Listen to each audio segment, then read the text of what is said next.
Adal Ramones, vemos a esta actriz, ¿cómo se llama? Laura Zapata, vemos a Eugenio Derbez, vemos a Denise Dresser desde diferentes trincheras, y luego vemos a Beatriz Pajés con esta portada en la revista Siempre. Estaba viendo que José Alfonso Suárez del Real ha regresado su estatua, galardón, Pajés Yergo, junto con una carta de protesta, José Alfonso Suárez del Real, ante esto. Y bueno, yo quiero escuchar tus opiniones. Nosotros desde la semana pasada, cuando nos enteramos, nos dimos cuenta de esto, pues exhibimos y repudiamos esto que ya raya en, no, que iba a decir grosería, pero lo que le sigue, Ricardo Sevilla. Sí, ya estos personajes lanzaron toda la historia porque tenían una historia con sus altibajos, pero tenían una historia interesante en algunas partes y la decidieron lanzar toda por la borda. Ese medio de comunicación, hay que decirlo, que nació con el apoyo del PRI y ha trabajado con él y para él. Ahora sí se vuela la barda. A la directora de esa revista, de ese pasquín, Beatriz Pajés, no le importó que pues esa revista, ese medio se convirtiera en un libelo fascistoide y racista. Y yo me pregunto, ¿qué tiene que haber en la cabeza de una persona, en este caso en la cabeza de Beatriz, para fomentar el racismo y para sostener en esta época la superioridad, o en este caso la inferioridad de un grupo étnico en un medio de comunicación? ¿Qué tiene que haber? Y yo creo que tiene que haber mezquindad, mediocridad y desesperación. Los está animando, Vicente, la desesperación por apoyar a Xóchitl Gálvez, pero en este caso diría la frase cinematográfica, no me ayudes, compadre. Esta revista en pleno siglo XXI decide convertirse en un medio de difusión asquerosamente retrógrada, porque no solamente es el racismo, es el clasismo, es que se convierte en algo retrógrada porque, mire usted, promueve mecanismos y sistemas de persecución o en este caso de exclusión y los promueve en ese medio de comunicación y eso es absolutamente repulsivo y nos hace ver que Beatriz Pajés no lee o no recuerda nada, o tal vez ambas cosas, porque tal vez la dueña de Siempre, ignorante que es, ya se ve, ignora que desde diciembre del 65, desde 1965,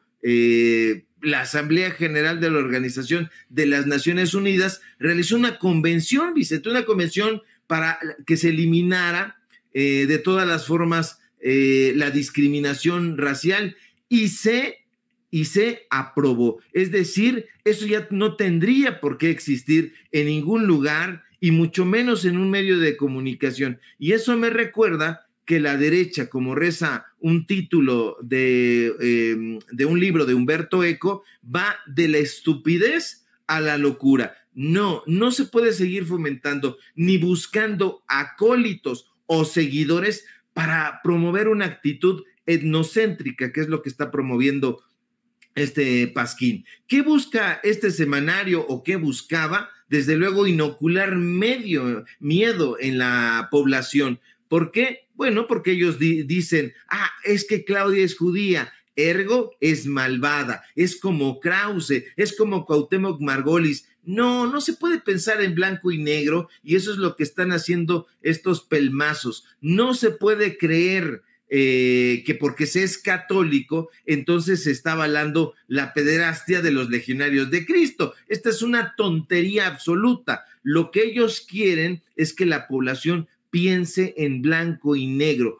Yo no me asocio ni voto por musulmanes, por católicos, por judíos, por indígenas, porque simple y sencillamente no los tolero. Esto, además de ser intolerante, de ser abyecto, es discriminación racial. ¿Y quién imaginaría, Vicente, que en algún momento en las páginas de esa revista, porque fue una revista incluso impresa, creo que ya ni siquiera se imprime, o no lo sé, francamente, porque no la leo, pero en algún momento ahí en esa revista colaboraron nada más ni nada menos que Jorge Ibargüengoitia, el propio Carlos Fuentes, el gran José Emilio Pacheco, Carlos Monsiváis estuvo ahí, se lo llevó precisamente Fernando Benítez, que era un intelectual hecho y derecho. Sí, tuvieron una línea, por supuesto, priista, pero se fueron alejando, y bueno, eran otras épocas, Vicente, donde las manifestaciones intelectuales no tenían absolutamente nada que ver con el clasismo, con el racismo. Al contrario, en su momento fueron propuestas vanguardistas, propuestas emergentes. Ahí mismo es donde nace la crónica, la crítica que hacía el propio Carlos Monsiváis. Yo creo que si ellos vivieran, se estarían retorciendo en su tumba.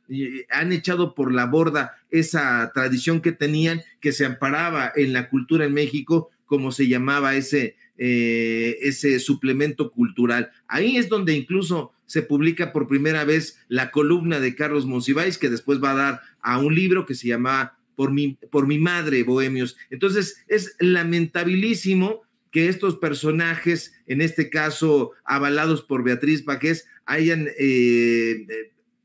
lanzado por la borda el último resquicio de respeto que se tenía por ahí en ciertos sectores. Mira que utilizar ahí símbolos fascistoides que acompañan a esta publicación es completamente terrible. Se ve, y Beatriz Pajés puede decir lo contrario, que no trataba de ofender, que no trataba de ser racista, pero se ve perfectamente la silueta de Claudia Sheinbaum con este listón, con suásticas. Entonces es un asunto que se tiene que condenar. A mí me alegra muchísimo que incluso algunos personajes de la derecha no hayan dejado pasar esto y se hayan dado la mano con este desplegado que salió. Los propios integrantes del partido Morena así lo hicieron, y bueno, es un absoluto asco. Pasquín, yo creo que ha firmado su acta de defunción, mi querido Vicente.